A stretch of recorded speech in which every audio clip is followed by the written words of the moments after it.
Okay, you out there thinking about cutting back on meat, or maybe even going full vegetarian or vegan, I bet there's one question that keeps popping up. Protein. Yeah, protein. Right. Am I going to get enough? Where's it going to come from? Huge question. It is. And so that is exactly what we're diving deep into today. It's a deep dive for sure. With this deep dive, we're going to unpack the world of plant-based protein for you. Why it's so important, where to get it, how much you actually need, and then we're going to bust some myths along the way. Yeah, we're going to clear all that up. We're going to hopefully make you feel really confident and informed about getting all the protein you need on a plant-forward diet. Absolutely. And to get there, we've got this really cool comprehensive guide that is focusing specifically on plant-based protein for vegetarians and vegans. Yeah. And think of this as a shortcut. We've gone through all the details for you so you don't have to... Exactly. Okay, so let's just jump right in. What exactly is plant-based protein? Well, it's any protein that comes from plants exclusively, which is different than animal protein that comes from animals. Right, yeah. But what's really cool is there's such a variety of foods that fall under this. Yeah. You know, a huge range of food groups. Absolutely. Yeah. So we're talking about things like pulses. Yes. So that's like your chickpeas and lentils and all kinds of beans. Black beans, kidney beans, Oh, yeah. adzuki beans, split peas, all of that falls under pulses. Those are protein powerhouses. Yes. And then you've got soy products. Yeah. So many people kind of overlook soy products, but What are we talking about here? we're talking about tofu, tempeh, edamame. Okay. Even soy milk Okay. has protein in it. Got it. And then there's a whole world of nuts and seeds. Yes, love those. Yeah. Almonds, walnuts, chia seeds, hemp seeds, All good stuff. really good sources of protein, and they're giving you those healthy fats along with it. It's almost surprising how many different foods contain protein, like even some grains. Yeah. Quinoa Quinoa, yes. and regular oats. And even some vegetables have a decent amount of protein, like Yeah. peas and broccoli. Yeah, you add it all up over the course of the day, it really counts. Now, if you're looking for something that's a little more processed or a little bit more of a meat substitute, Yeah. what are some of the options out there? Well, you've got seitan, which is made from wheat gluten, Okay. and it has a kind of a chewy texture. And then textured vegetable protein, often called TVP. Okay. A lot of times that's made from soy. Okay, so it sounds like plant-based protein is not some fringe ingredient. It's like interwoven into a lot of really common foods that people probably already have in their kitchens. I think so. Yeah. Okay, so let's get down to some specifics. Okay. What are some really standout high-protein foods that vegetarians and vegans can rely on? Okay. Let's start with vegetarians. Sure. And we're talking about people who might also include dairy and eggs in their diet. So for them, you know, we talked about all the plant-based options. Right. They've got access to all of that. But then they also can have dairy products, Good. milk, Yeah. yogurt, Okay. cheese. You know, that's going to add a good amount of protein to their diet, Greek yogurt in particular. Yeah. Like a 6-ounce serving can have up to 20 grams of protein. Wow. That's a lot. Yeah. And then eggs, Of course. especially lacto-ovo vegetarians, those that eat dairy and eggs. Right. Eggs are so convenient, you can make them so many different ways. And they've got about 7 grams of protein in a medium egg. Okay, so back to some of those plant-based options. They've also got access to lentils you mentioned are a good source. Yeah, those are a real winner. 18 grams of protein per cooked cup. Wow. Yeah. Okay. And then chickpeas, just a 3-tablespoon serving has about 8 grams of protein. Wow. And then tofu, a lot of people think tofu, it's 8 grams per 100 grams. Quinoa, about 8 grams per cooked cup. And then those snacks that I love, peanuts, pumpkin seeds, they're giving you about 8 grams, 7 grams respectively per 30-gram serving. Okay. It's a lot of options for vegetarians. It is. Yeah. What about for vegans? Because they are strictly plant-based. Yeah. So for vegans, you've got all those same plant-based options. Right. And what's really cool is some of them are what's called a complete protein, Yeah. and meaning they have all 9 of those essential amino acids. Okay, those are the ones our body can't make, right? Yes, exactly. We have to get those from food. Okay, so which plant-based foods are complete proteins?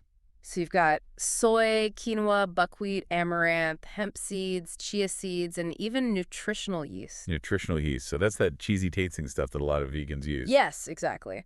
And it's a complete protein. Interesting.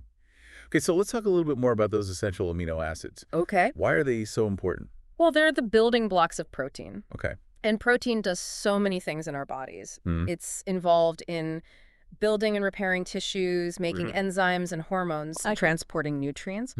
And if we don't get enough of these amino acids, especially the essential ones, it can really impact our health. Okay, so we want to make sure we're getting all of them. We do, and it's not that difficult to do. Okay. So some of those really good vegan protein sources that are high in protein edamame, that's a great one. It's got 18 grams of protein per cooked cup. Okay. Black beans. Yeah. 15 grams per cup tempeh. Tempeh. Yeah, I love tempeh. Yeah. It's got about 30 grams of protein per cup. Wow. And then seitan. That's the wheat gluten one. Yes. 25 grams per 3.5 ounces. Okay. And even oats Yes. have a decent amount of protein. They do. 6 grams per cooked cup. Okay. And then nutritional use we mentioned was a complete protein. How much protein are we getting from that? 8 grams per half ounce. Okay. So a lot of options out there for vegans as well. Absolutely. Yeah. Okay. So now that we know where to get the protein, Yeah. how much do we actually need? Well, that's a good question. It's a tough one. And it does vary from person to person. But the general guideline, the RDA, the recommended daily allowance for adults that aren't super active is 0.8 grams of protein per kilogram of body weight. Kilogram. Yes. That's not how we typically measure things here. Right. So to put that in perspective, a kilogram is about 2.2 pounds. Okay. So if you weigh, say, 75 kilograms. Which is about 165 pounds. Yes, about 165 pounds. You would need about 60 grams of protein per day. Okay. Just to give you a visual, that's about the amount of protein in a large chicken breast or a few cups of lentils. Okay, but everyone's different. Everyone's got different activity levels. Of course. So how does that change things? If you're more active and you're looking to maintain or build muscle, you're going to need more protein. Okay, how much more? Maybe 1.2 to 1.7 grams per kilogram of body weight. Okay, and what about age? Does that play into protein needs? Yeah, as we get older, our protein needs can go up a little bit, especially after 50. Why is that? To prevent age-related muscle loss, Okay. which is called sarcopenia. Interesting. And then, of course, during pregnancy and breastfeeding, protein needs are also increased. Okay, makes sense. Yeah. Now, what about specifically for vegetarians and vegans? Okay. Do they need more or less protein than someone who eats meat? That's a good question. For vegetarians, the general RDA of 0.8 grams per kilogram is usually fine. Okay. But for vegans, there's been a little bit of debate about whether their needs might be a little bit higher. Okay. Because plant protein can sometimes be a little harder to digest. Okay, so maybe how much more?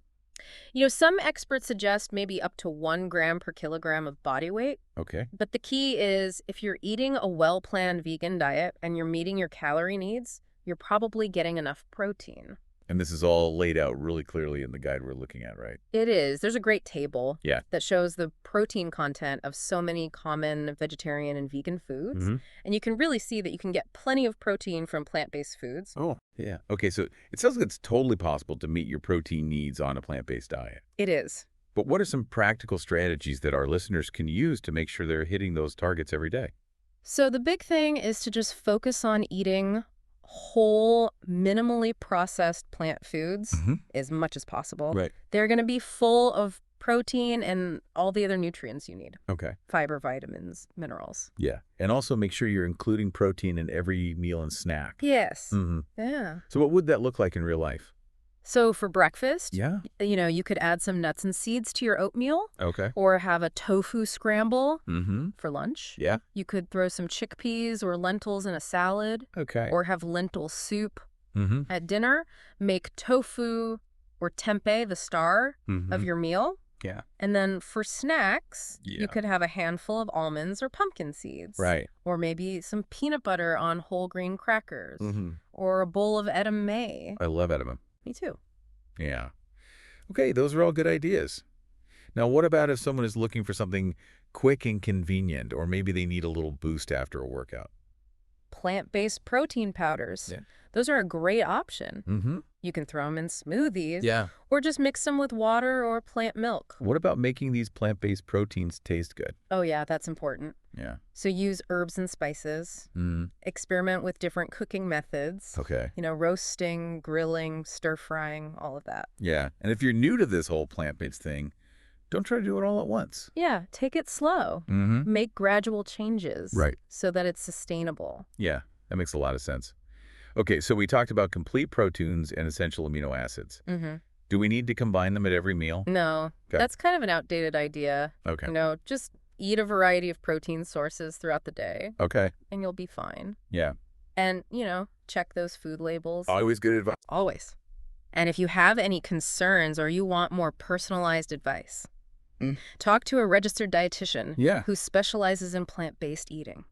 Okay, so we know protein is important, Mm-hmm. but it sounds like choosing plant-based protein has even more benefits. So many more. Yeah. It's not just about meeting your protein needs. Mm-hmm. There's this whole other level of health benefits. Okay, so what are those big aha moments that are going to blow people's minds? Okay, well, studies have shown that eating more plant-based protein can lower your risk for a lot of chronic diseases. Okay. Heart disease, high blood pressure, high cholesterol, stroke, type 2 diabetes, certain cancers. And even obesity. Even obesity. Wow. Yeah, That's huge. it is. So why is plant-based protein so good for us? Well, for one thing, it's usually lower in saturated fat, and there's no cholesterol, Right. like you would find in animal products. Okay. But plant-based proteins are also packed with fiber, which we know is so good for our digestion. Keeps things moving. Yes, and it helps regulate blood sugar, Okay. and it feeds those good bacteria in our gut. The gut microbiome. Yes. Everyone's talking about that these days. They are, and it's really important for our overall health. And plant proteins are also a good source of vitamins and minerals, and antioxidants and phytochemicals. So that's a lot of good stuff. It is. Yeah, and then there's that whole thing about inflammation. Yes. Plant-based foods can help reduce inflammation, They can. which is linked to so many health problems. It is. And some animal products can actually be pro-inflammatory. Yeah, unfortunately. Yeah, and then plant foods are generally lower in calories, Yes, which can help with weight management. definitely. Okay, so we've got all these amazing benefits, but there are still some myths out there. Oh, yeah, there are. So let's tackle those head on. Let's do it. So one of the big ones I hear all the time is that plant proteins are incomplete, Right. that they don't have all the essential amino acids. So that can be true for some individual plant foods. But if you eat a variety of different plant-based protein sources throughout the day, you'll be totally fine. And we talked about some plant foods that are actually complete proteins on their own, Yes. like soy quinoa, buckwheat, amaranth, hemp seeds, chia seeds, nutritional yeast. All good stuff. Yeah, okay. Another one is that it's impossible to get enough protein on a vegan diet. That is so not true. Okay. As long as you plan your meals and you include those protein-rich plant foods, you'll be good. Yeah, I think people get really hung up on that one. They do. Yeah. Okay, what about building muscle? Can you build muscle on a plant-based diet? You absolutely can. Okay. And we've got so much evidence to prove it. Yeah. There are tons of athletes that are plant-based, and they're super strong and muscular. Yeah, and there have been studies that have shown no difference in muscle growth Yeah. between soy protein and animal protein. When combined with resistance training. Right. Okay, what about this idea that plant protein is harder to digest? So yeah, there is some truth to that. Plant proteins can be a little bit harder to digest than animal proteins, but the difference is usually pretty small. Okay. And there are things you can do to improve the digestibility of plant proteins, Like what? like soaking, sprouting, fermenting. Right. That can all help. Okay. And again, as long as you're eating a variety of foods and you're meeting your calorie needs, you'll be fine. Okay, and one last thing. Yeah. That old advice about combining complementary proteins at every meal. You don't have to do that. Okay. It's really all about variety throughout the day. Okay, so basically don't overthink it. Right. Yeah. Okay, so once you know the basics and you're eating a variety of plant foods, it becomes pretty easy. It does. Yeah. Okay, so now to really bring it home, let's walk through some examples of high-protein vegetarian and vegan meal plans. Okay. That will really show people how this looks in a day. Yes, because seeing those examples can be really helpful. So let's start with a vegetarian meal plan. Okay.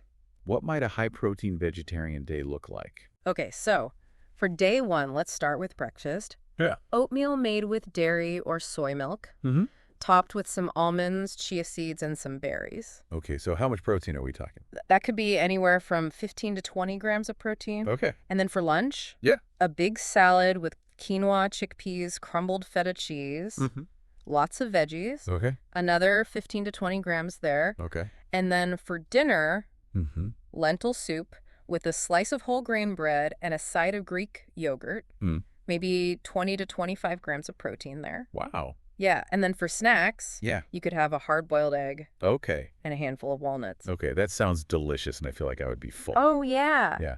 Okay, what about a day 2 example? Okay, day 2 breakfast could be scrambled eggs with some chopped veggies and a slice of whole wheat toast. Okay. 15 to 20 grams of protein there. Mm-hmm. Lunch, a vegetarian chili Okay. with beans and veggies, Yeah. a dollop of sour cream, Mm-hmm. and some whole grain crackers.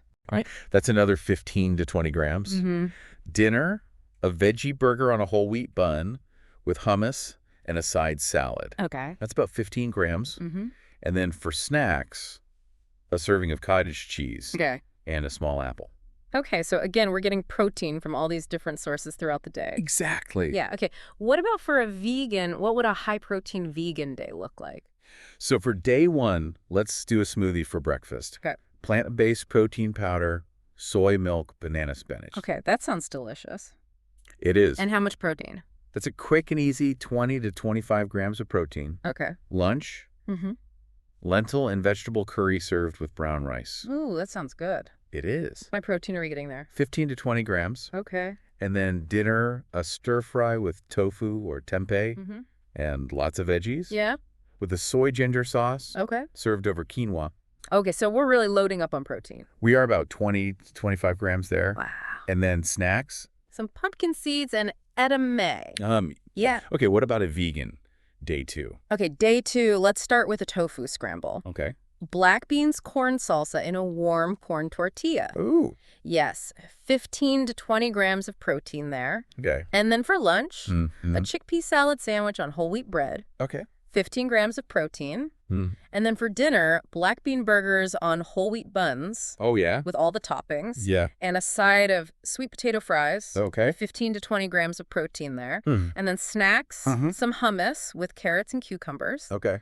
And a small bowl of mixed nuts. So these meal plans really show that high-protein vegetarian and vegan eating can be really delicious and accessible. It is. Yeah, and there's so many more recipes out there. Oh, there are tons. Yeah, the guide mentions a few. Yes. Things like lentil curry, tofu, stir fry, black bean burgers, chickpea salad, Mm-hmm. high-protein vegan oatmeal. That sounds really good. Yeah, so get creative. Mm-hmm. Mm-hmm. So to sum it all up, there are a ton of plant-based protein sources out there. Yes. And it's totally possible to meet your protein needs on a vegetarian or vegan diet. Absolutely. And even better, plant-based protein has all these additional health benefits. It does. So to our listeners out Yeah. there, what's one plant-based protein source that you're going to try? Yeah. Think about it. And think about all the new foods that you can incorporate into your diet. Until our next deep dive. See you then.